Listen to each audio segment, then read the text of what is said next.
Hello बच्चों, let's read the question. कह रहे the standard heat of formation of NO2 gas and N2O4 gas are 8.0 and 4.0 kilo calorie per mole respectively.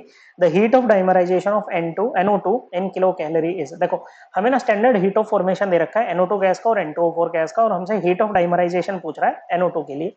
देखो, heat of formation समझते हैं क्या होता है। हीट ऑफ फॉर्मेशन है, जैसे NO2 की बात कर रहा है तो हीट ऑफ फॉर्मेशन उस रिएक्शन का एंथैल्पी चेंज होता है। स्टैंडर्ड की बात कर रहा है तो उस रिएक्शन का स्टैंडर्ड एंथैल्पी चेंज होगा जिसमें NO2 गैस बनेगी, 1 मोल बनेगी, अपने कॉन्स्टिट्यूएंट एलिमेंट्स से बनेगी और कॉन्स्टिट्यूएंट एलिमेंट्स अपने स्टैंडर्ड स्टेट में होंगे। याद रखना, प्रोडक्ट आपका 1 मोल यहाँ पर होना चाहिए, जिसके लिए आपको यहाँ पर 1/2 लगाना पड़ेगा बच्चों।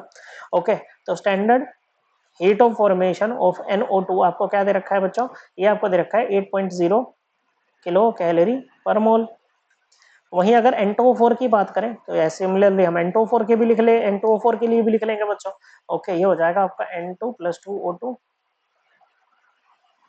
ओके, और standard enthalpy of formation of N2O4 आपको क्या दे रखा है बच्चों? ये आपको दे रखा है 4.0 किलो कैलोरी पर मोल। ये आपको दे रखा है बच्चों। ओके, अब देखिएगा बच्चों, ये आपको दे रखा है। आपको निकालना क्या है बच्चों? आपको हीट ऑफ डाइमराइजेशन, मतलब उस रिएक्शन का एंथैल्पी चेंज निकालना है जिसमें NO2 का डाइमराइजेशन हो, इस तरह से। ओके, NO2 से क्या बने? N2O4 बने। इसी रिएक्शन का आपको स्टैंडर्ड एंथैल्पी चेंज बताना है। क्या होगा बच्चों? इसको मान लीजिए ये आपकी इक्वेशन नंबर ए है, ये आपकी इक्वेशन नंबर बी है, या आपकी इक्वेशन नंबर सी है।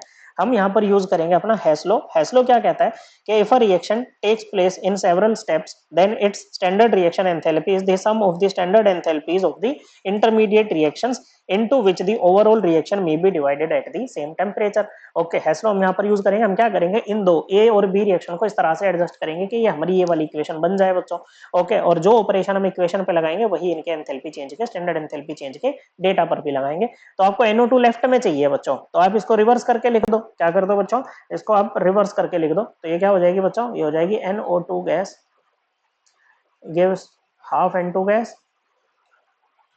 Plus O2 gas. और इस रिएक्शन के लिए जो एंथैल्पी चेंज होगा बच्चों, वो इसका इनवर्स हो जाएगा बच्चों, मतलब इनवर्स नहीं, सॉरी, माइनस लगा के कर देंगे बच्चों। -8.0 किलो कैलोरी पर मोल ये आ जाएगा बच्चों। इसको मान लो इक्वेशन नंबर सी ए बन गई बच्चों। अब अगर आप क्या करो बच्चों, इसको equation number C multiply equation C by 2। Okay बच्चों, 2 से मल्टीप्लाई करो तो क्या बना बच्चों? ये बन जाएगा 2NO2 गैस, जो कि आपको लेफ्ट में चाहिए बच्चों, gives N2 gas plus 2O2 gas. Okay बच्चों, और इसके लिए आपका स्टैंडर्ड रिएक्शन एंथैल्पी चेंज क्या आएगा बच्चों? इसको 2 से मल्टीप्लाई कर दो, -12.0 किलो कैलोरी पर मोल। ये मान लो इक्वेशन नंबर डी। अब ये बनाने के लिए ओके, ऐड कर दो बच्चों, बी प्लस डी कर दो। तो जैसे ही आप बी प्लस डी करोगे तो देखो क्या होगा, इधर आ जाएगा आपका 2NO2 गैस। अब देखो, ये वाला N2 इस N2 को कैंसिल करेगा, ये 2O2 इस 2O2 को कैंसिल करेगा, और बचेगा क्या बच्चों? इधर N2O4 गैस। बन गई बच्चों आपकी इक्वेशन नंबर सी।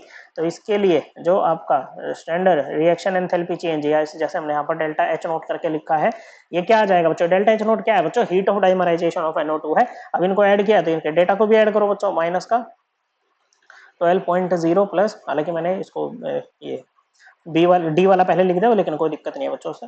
4.0 किलो कैलोरी पर मोल। ओके, 12 नहीं, सॉरी, 16 हो जाएगा बच्चों। ओके, तो कितना आ गया बच्चों? ये आ जाएगा आपका -12 किलो कैलोरी पर मोल। ओके, तो हीट ऑफ डाइमराइजेशन कितनी आई है बच्चों आपकी? ये आई है -12 किलो कैलोरी पर मोल। Correct answer option 1। और ये जो था बच्चों अपना हेस्लो, हम इसको एनसीईआरटी से रेफर कर सकते हैं, क्लास 11th की एनसीईआरटी चैप्टर नंबर 6 में हमें जाना है बच्चों, उसमें पेज नंबर 169 पे हमें ये मिल जाएगा। ओके, सो करेक्ट आंसर क्या आया? ऑप्शन 1। आई होप आपको ये एकदम क्लियर हो गया होगा। थैंक यू बच्चों।